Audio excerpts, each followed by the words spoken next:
One more time, the meeting for the November 8th, 2017 Municipal Light Plant Board of Commissioners meeting. It's being audio and video recorded. The first agenda item tonight will be citizens' queries, 7 to 7:10 p.m. And we have a couple of people here with us this evening with the meeting. And they don't need to talk to us right now, but they will later on. Okay, the item number 2 for tonight is review and accept previous meeting minutes. We have those for August 16th.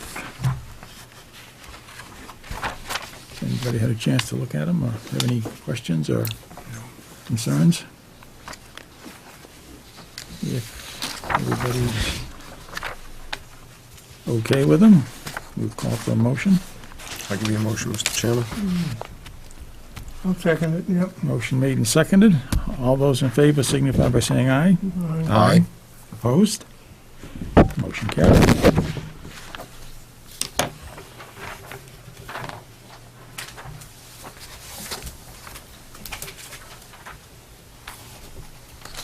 Okay, Bob, there you go.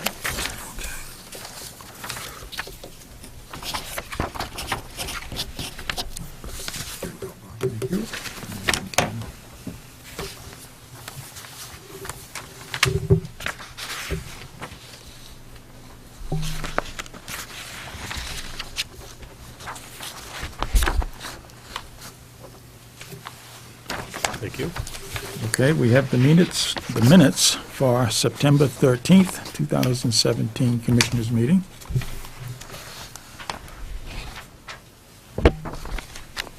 Is anybody satisfied with the minutes? Mm-hmm. Give you a motion, Mr. Chairman. Motion made. Seconded. Motion made and seconded. All those in favor signify by saying aye. Aye. Aye. Opposed? Motion carried.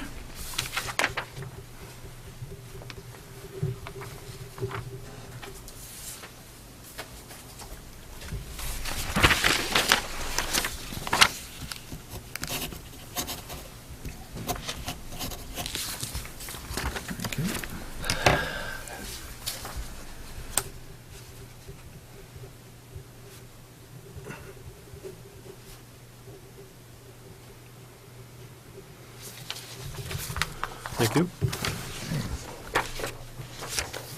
Item number 3 is solar project update.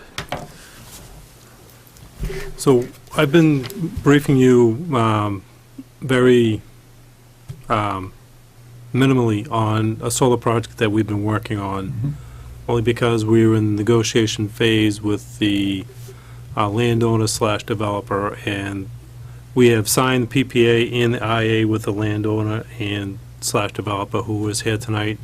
Bonnie and Barbara Berkowitz are the landowner slash developer for the project. We have signed a PPA for right now for 1 megawatt of solar at a very good price. So it was a little bit of a not touch and go, but it was a good negotiations. Both parties worked hard on getting the negotiations done. Good. So I guess what also we want to talk about in conjunction with this project is, for one thing, the site will be at, and forgive me, I forget the address. Brook Street. It's off of Brook Street, behind their address at Weathersfield Street. So that's where the project will physically be located. There is the potential, and we're in discussions with actually phasing in more megawatts to the project, possibly up to 5.99 megawatts of solar with this one individual project, which will have to be phased in over a number of years, and it's still in discussions about that as well. But one of the things we want to talk about the project and is implementing a solar choice program in Rowley, and what that is, and I'll let Bonnie, if you feel to chime in anytime you want, but the solar choice program is an opportunity for our customers to buy into a solar project, we would have to iron out all the logistics as far as that, but the information that I sent you in an email is from a Reading Light program, and I don't know if you've had a chance to look at that information, but they have a pretty robust program in Reading that they do this with, so. How would Look- that work, Dan? Just, Go ahead. Some help? Yeah.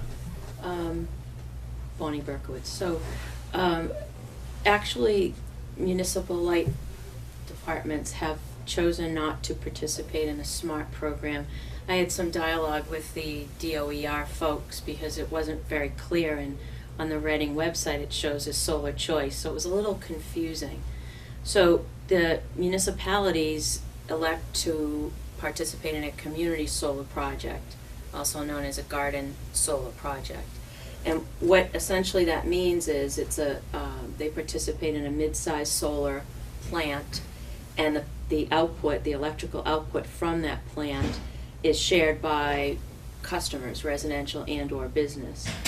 And customers may choose to participate knowing what their rate would be in advance. And it's very minimal requirements from the municipality. One time per year for the first couple of years, DOER would like a list of participants and the amount of power that they have utilized through the program.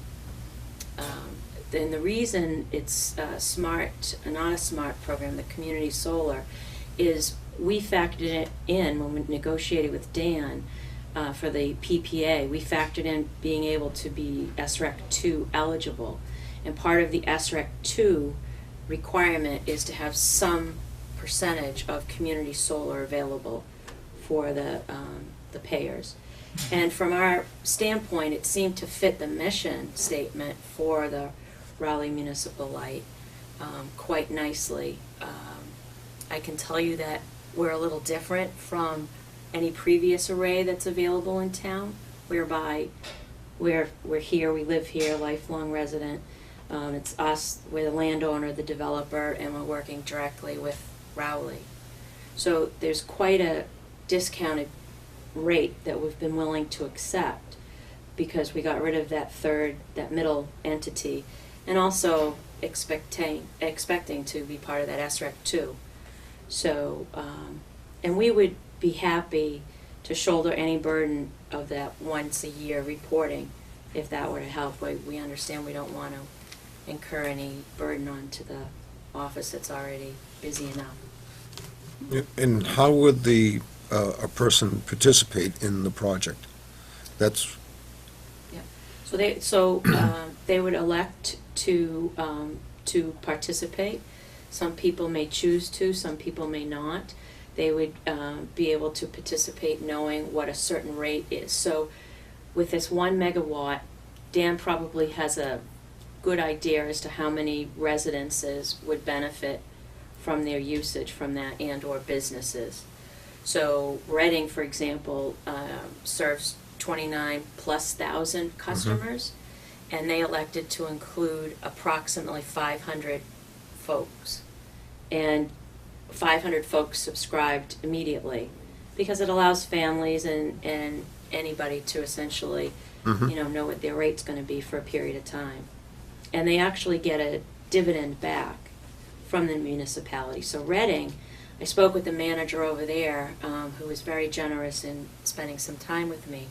Reading actually didn't quite know how it was going to work for them initially, so they asked for any participant to pay $5 per month to participate. And it's 6 months the array has been up and running, the same 1 megawatt, and the participants are already receiving $10 back per month on top of their discounted rate. So he was quite pleased, and he was also very willing to dialogue or provide any material in any way.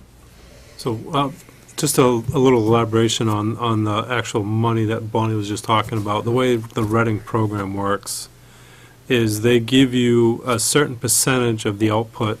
I think it was 2% of the actual project, which a 1 megawatt project, that's about 100,000 kilowatt hours. So they give you 2% of the project, and they credit you.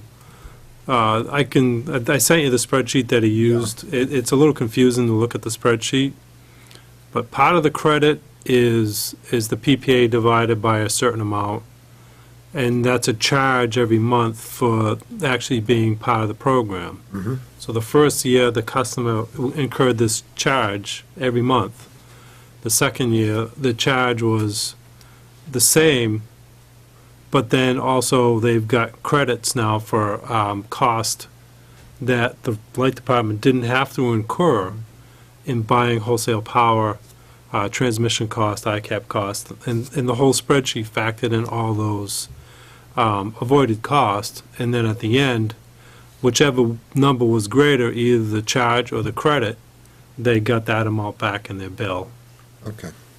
for the month. So the charge that the customer get, the payment that they make in the first year, that goes where? That's a good question, and there's still a lot of things that I need to get Okay. with them to figure out what the charge was for, because I'm sure DOER addresses that as far Right. as when you take in this money, where does that money go? Does it go into, I think Reading used it to fund a green program within the municipality, and we would probably have to do the same thing if we did get any revenue from this.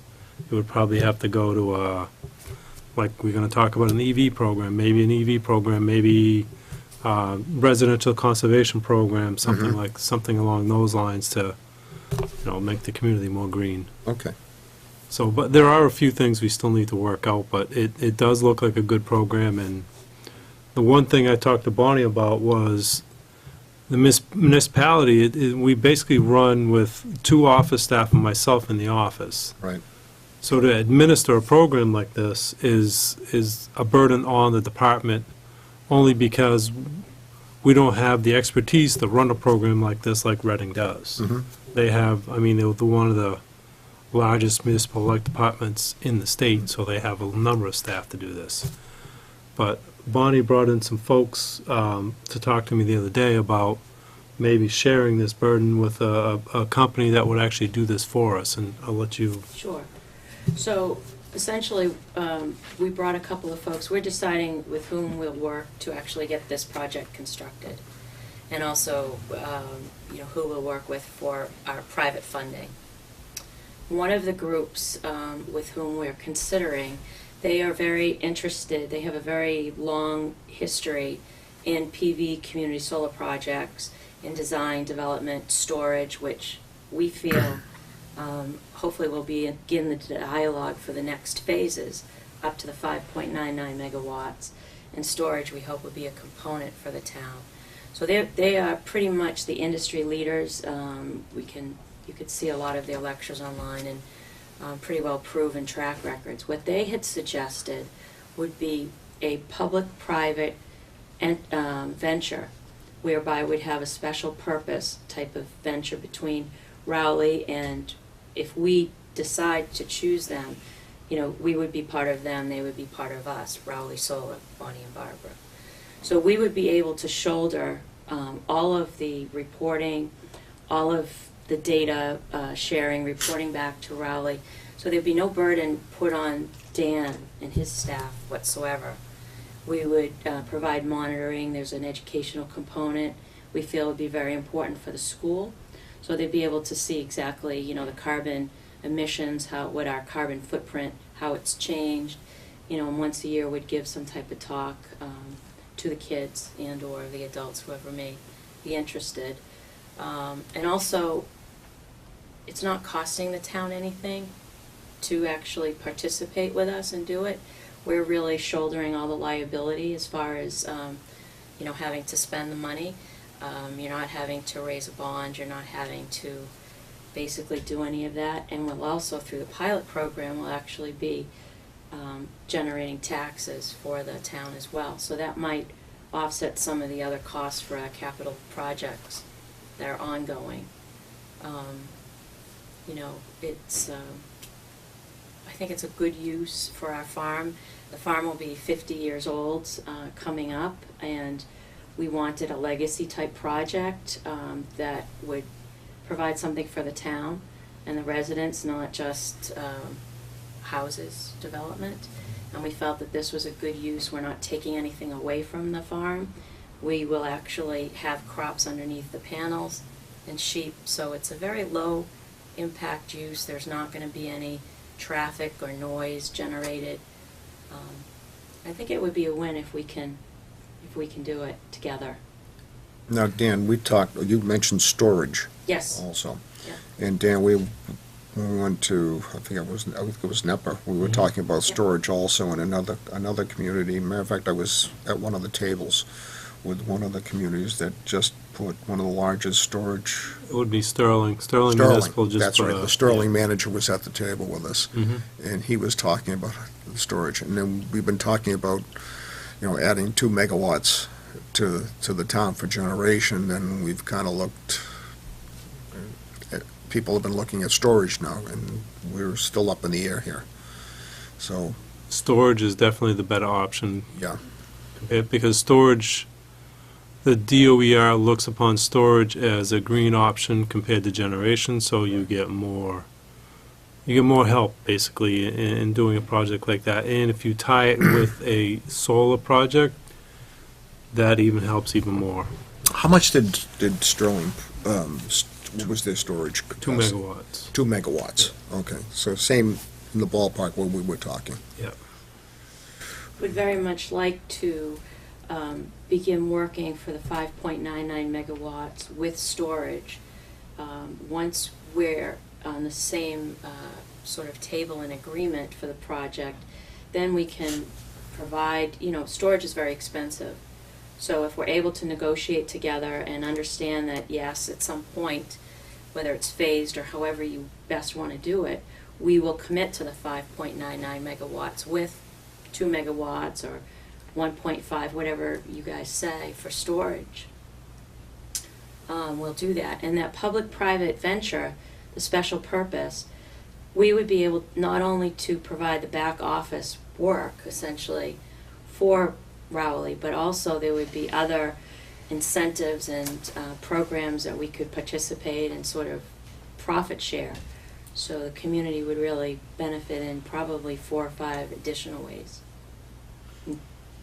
So on the public-private part, we actually would want to probably schedule a meeting, the December meeting with the people that came out and talked to Yes. us. Mhm. And they would come in and give us a presentation on what their plan is for this type of partnership. and Right. how it would all work. But in the meantime, there's something very important that we really need. First of all, we need to, because as part of our negotiation for the discounted PPA, we really need to be in that SREC 2 community solar program. And we are at the tail end of the SREC 2. We have to be in the ground, constructed, up and running, hopefully by March 31st, 2018. So, a letter from Dan in support of the program, the project, to DOER essentially reserves a space for us to be in SREC 2 with the community solar. All of the decision-making and all of the, power is really with you guys. If at some point you say, we don't want to do this, you don't have to do it. But at least if we were to get some correspondence to DOER, we would at least be reserved a space, because once those projects are taken up with SREC 2, we're out of luck and we negotiated a contract that we won't be able to do the project. I'm not, I don't know if I have enough information to, Well, I guess what we're looking for is more of not so much a vote from the board, but just a affirmative that, and I will agree that it's a good-looking program, and I think we can make all the logistical part of it work. Mhm. And I guess need from the board saying, we really want to look into this, kind of move forward with the project. I mean, the solar is going to go forward regardless. Yeah. The solar choice piece, or is some version of that, along with the project, would help the developer with the project, and it also would benefit community members as well. So I think it's a win-win for both. It's just a matter of just give me like an affirmative that you support it, and that's really all I need, and we can move forward with it. And we can work through all the, as we go into the next meeting, we'll work through all the logistical part of the whole program. So if we vote, we're not committed to it, but we, No, I don't, no, and that's where I wouldn't want you to vote on. I would just want an affirmative that you support the idea of us moving forward with some type of solar choice program, so we can get the letter to DOER to reserve the space, That's it. and, we can move forward from there. Yeah, I think it's worth looking at, taking a good look at, as a matter of fact. I mean, we've done a couple other various operations that we were looking at for generation and stuff like that, that really never materialized. As the process went through, things changed, and we weren't able to really get involved with that one. Right. So, I mean, that's, if you're happy with it, I'm happy with it. Yes, like I said, I mean, we can make all the pieces work, it fit into the puzzle. What I want to know is just a support from the board that we're really going to look into this and move forward with it. and if we were, we're talking about, storage capacity in the future, incorporating that into this. What is the storage in December compared to March, compared to, June and, September? Well, and I guess maybe let me clarify a little bit. Right now, we're just looking for this 1 megawatt Right. with this program for a starter, and then we can discuss, and Bonnie and I will talk, and I'll bring you more information as we move forward through maybe getting more phases and storage, and that will be a continual discussion with Bonnie and myself and the board moving forward in order to get those pieces of the puzzle put in. But for now, it's just the 1 megawatt, the somewhat like a solar choice program, and let's move forward with that, and all the other pieces will fit in eventually. Sorry, I jumped the gun there, but. That's all right. And Reading's really on top of it, huh? They are. I have not had a discussion with the gentleman that did the program, but all the information that he sent me is it looks like it's and they've got a lot of participation from their customers. So. How many megawatts did they do? The first one is 1, and Tom told me that the second one, they're trying to get it built and in the ground. They're already subscribed for 2 more megawatts. Their problem is they only have rooftop available. They don't have 100 acres to get some ground system. Does make a difference, doesn't it? Kind of does. He was a little bit jealous there, but the website is great. Because you can actually go on, you can see the meter, and you can see exactly what that array is producing. And he was kind of enthusiastic. He did offer anyone to, feel free to communicate, and was supportive. But once again, this is all private cost, private liability, private money. Hopefully we won't have a 2015 winter, and we'll get it done, but we certainly can't do it without collaboration, because things come up. Yep. I think it's worth a shot. Okay. And we've been talking about this for, what, Yeah. 2.5 years, 3 years? Yeah. So, Okay. Cool. Thank you. All right. Any questions from anybody or at any time, feel free. We have plenty of information. We'll probably be bombarding Dan. Well, that's good, because then he bombards us. Good. We wind up on the top of the pile. I think you'll be pleased with the team that we've put together. I think you'll be very confident in their ability to perform, and probably perform better than a lot of others. And there's a lot of jobs that we're going to be able to create locally too, so that'll help. Yep. Thank you.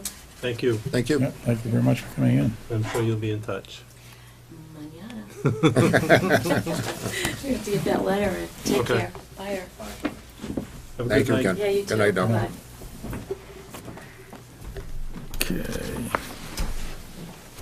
That takes us down, I guess, to actually warrant item 4, which is electric vehicles, EVs.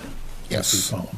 I EVs. asked Dan to put this on, and I think we need to talk about this every so often, and to keep bringing this up, because the future is here. And Dan and I went to the NEPA conference, and there was a group discussion, as I remember it, Dan. And they Yes. were talking about, and a lot of the questions came up about electric vehicles. It was the batteries. And where are the electric cars going? What is coming upon us? And I think we're looking at, I think Volvo, by 2020, they're going to have hybrids, all hybrids.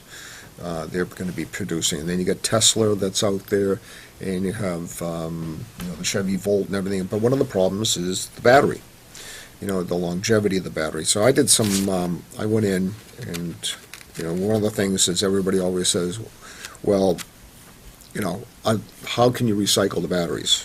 And I found a little thing that says 96% of the battery can be recycled, compared to when it comes to bottles and glass, when we do recycling, and that's like 38%. So I just went out and looked, and then I found something about Samsung is going to challenge Tesla in batteries, and I think we just need to talk about this and bring this out to the public, because we need generation, and I think we got to be,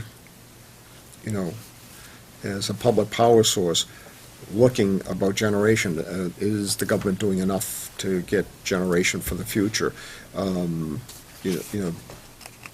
By 2025, we could be, a significant amount of cars could be on the road as electric vehicles. So, very quickly we're going to need, we saw down there was smart plugs, and I think maybe we would take a look at that sometime. And if you bring the vehicle into your garage to charge it overnight, it takes right now about 10 hours to do a complete charge on a vehicle. Mm-hmm. And then the number of miles that you can go is, was it about 300 miles, I think? Mm-hmm. And then they were talking about what's the commute, the average commute for a car. The average commute for a car was something like 20 miles, something like that. 25 miles, yeah. 25 miles, so if you're going back and forth on the commute, now, when do you have to, charge your vehicle? And then also about the smart plug, and the smart plug is just a device that would go in between your electric source and the vehicle, and then using Wi-Fi and everything else in your house, the electric company, us, would be able to charge the vehicle at a certain time. And, some vehicles would pull in at 5 o'clock at the house, other vehicles would pull in at 8 o'clock, and then, talking about, because you can imagine if everybody was charged at one time, the drain on our system, and, what it would, we'd go across that threshold and have to pay more money. Mm-hmm. So I just think it's, and then I found this other about, electric car batteries, and I think maybe make copies and disseminate it to everybody. Okay. But we need to talk about this, I think, not all the time, but a significant amount of the year when we have our meetings.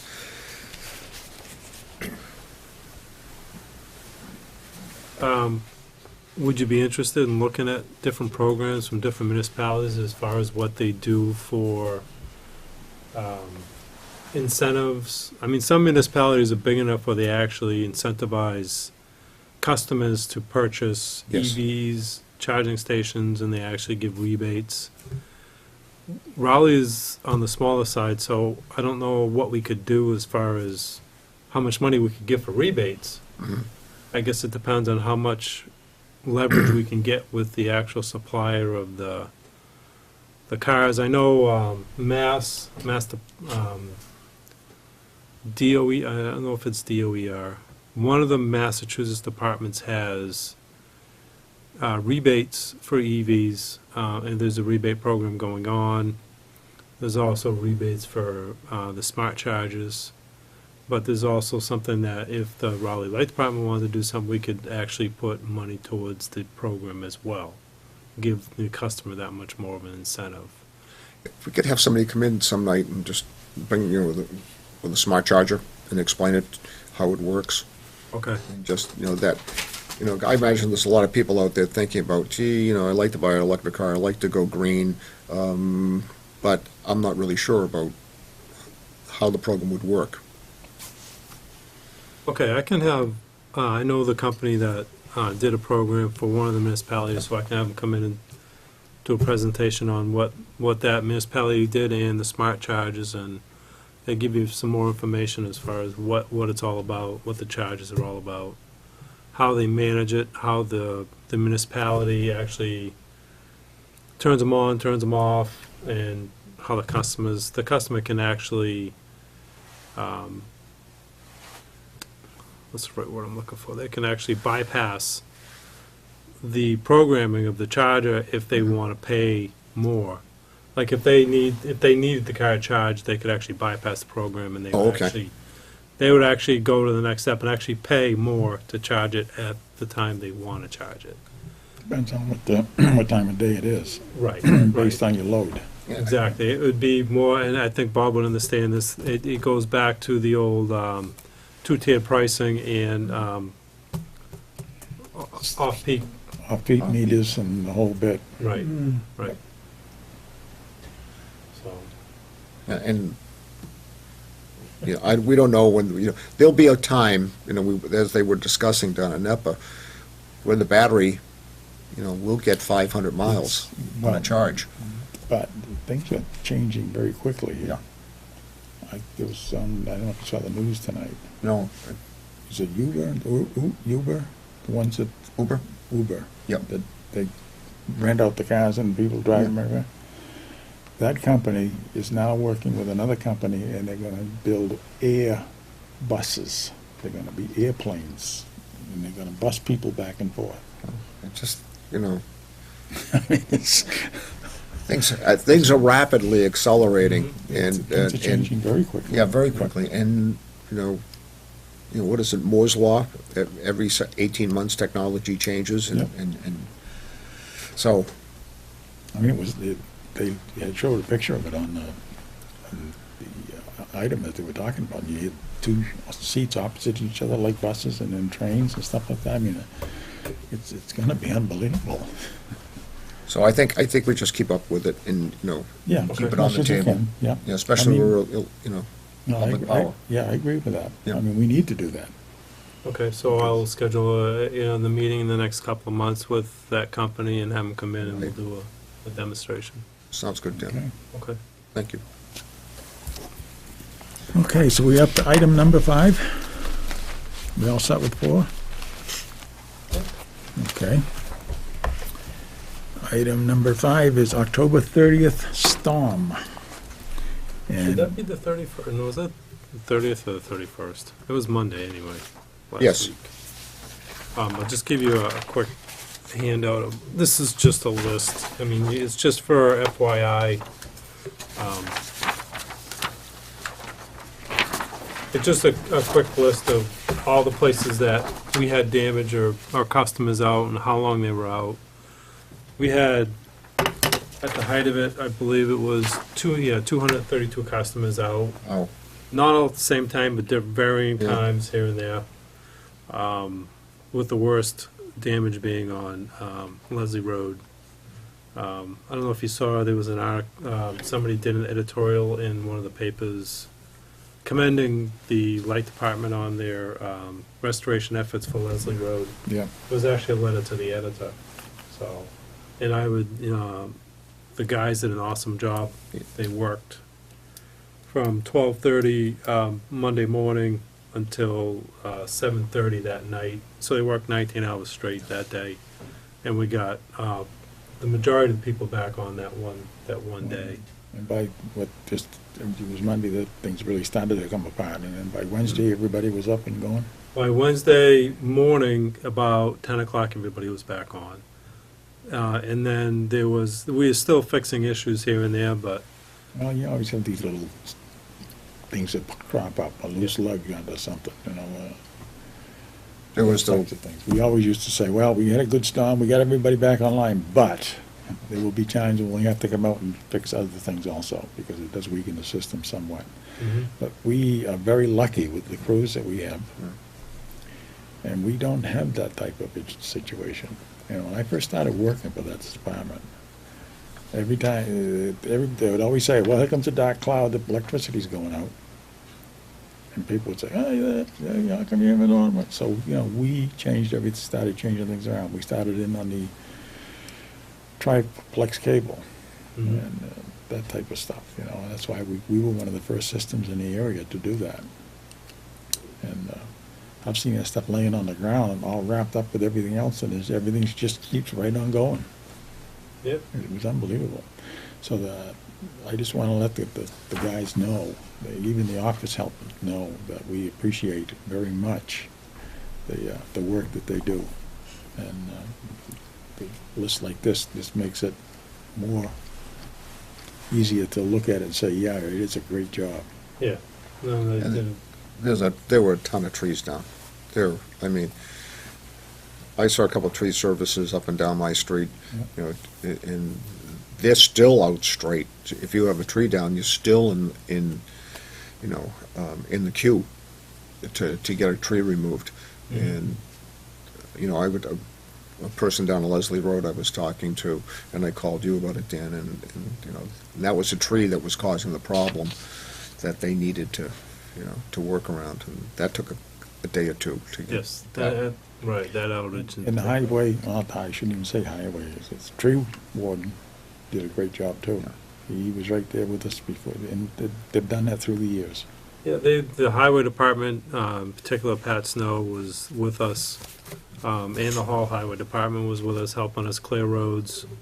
When they could, if there weren't wires involved, they were clearing the path for us to get where we needed to be. And we worked in conjunction with each other and basically getting trees cleared so we can put the wires and poles back up. And that was a very unusual storm, because usually we get a nor'easter, and that was a southeaster. That came from a completely different direction, so, it really, Yeah. I saw pines down that I was just amazed the size of the pines that went over. So, good job by the guys. Yeah, excellent job by the guys. Yep. Okay. Number 6, public records request.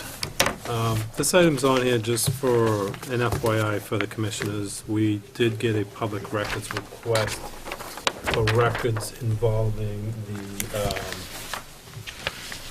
the signs and utilities pole, the signs on utility poles. There was records request in conjunction with that. I've given the town what information we've had as far as the request goes. That information will be handled by the public records request officer, who is the town clerk here in Raleigh. So that'll be squared away, I think, within the next week or so. So Yeah, I think they get 10 days to make a response. I just wanted to make you aware of that, that's going on, and you may see the information going forward. But it's just a records request involved with the whole sign issue that we've been having with customers and their signs. Okay. Yeah, it's just for information. Can we go back just to number 5 for a second? Sorry. I didn't- No, that's okay. I just want to say, was it last Wednesday, I went into the office to see you, and you and Mark had everything spread out, and you were looking over about your attack plan of, who was out and everything else. So just give Dan a pat in the back. You did a really good job of coordinating everything, you and Mark and all the guys. We knew if Dan wasn't working, nothing was going to be happening. Yeah, there we go. But And the lights just kept coming back on. But I walked right into the middle of the meeting with Dan. Dan, I got out of there real quick because I wanted Dan to keep going. But so, good job, Dan. No, we all worked well together, yeah. Yeah. Everything works together. Yep. It always has. Especially in times of crisis. Yep. Good job. Thank you. Yeah, we appreciate it very much. You want a motion to adjourn, Mr. Chairman? Unless you got something else you need to discuss. We did not have any citizens' queries tonight, so we don't have to worry about that one. I'll give you that motion, Mr. Chairman. Okay, motion made. Seconded. Motion made and seconded to adjourn. All those in favor signify by saying aye. Aye. Aye. Opposed? Motion carried.